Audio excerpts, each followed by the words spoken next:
কুত্তার লেজ কখনো সোজা হয় না। পাকিস্তান হচ্ছে কুকুরের লেজের সমান।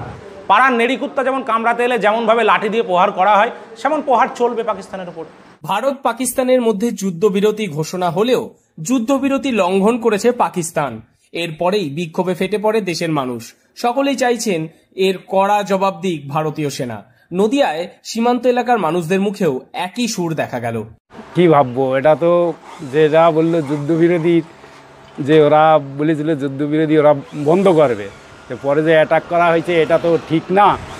ধারণা ওরা এখন যেই পথে চলতে চায় তাদের সেই পথে শিক্ষা দিতে হবে।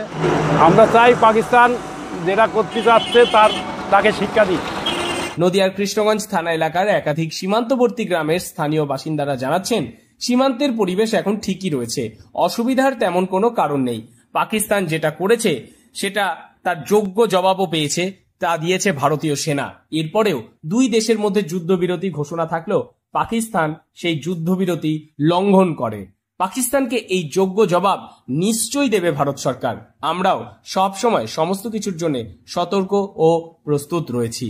যে যুদ্ধটা চলছে বা যুদ্ধের মহড়াটা চলছে, একটা শান্তি চুক্তির মাধ্যমে যুদ্ধবিরতি ঘোষণা করে দুই পক্ষই, কিন্তু দেখা যায় হঠাৎ রাত 8টা সাড়ে 8টা নাগাদ পাকিস্তান ভারতের উপর আক্রমণ করে বসে এবং যার ফলে ভারতও তার পাল্টা প্রত্যুত্তর দিতে বাধ্য হয়। আমার মনে হয় হঠাৎ করে না, বেশ স্থায়ীভাবেই পাকিস্তানকে শাস্তি দেওয়া উচিত, না হলে এইভাবে চলতেই থাকবে, এটা আমি একজন ভারতবাসী হিসাবে মনে করি। তাছাড়া তারা আরো জানান, বাংলাদেশকে নিয়ে তেমন কিছু বলার নেই। বাংলাদেশ সেরকম জায়গায় পৌঁছায়নি এখনো। বাংলাদেশকে নিয়ে তেমন কোনো ভয়ও নেই আমাদের। বাংলাদেশের আমাদেরকে আক্রমণ করা অসম্ভব, ওদের কাছে কিছুই নেই তেমন। তবুও আমরা সচেতন থাকছি, বিএসএফ কে সর্বরকম ভাবে সাহায্য করতে আমরা প্রস্তুত।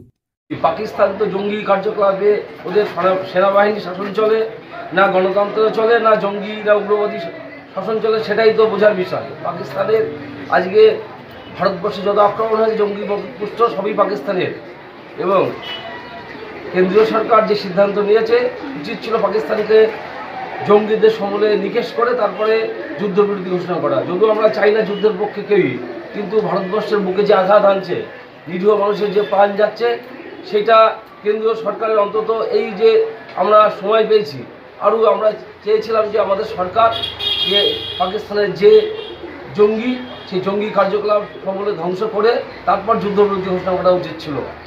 ইতিমধ্যেই পাকিস্তানের একাধিক জঙ্গি ঘাঁটি আক্রমণ করেছে ভারতীয় সেনা।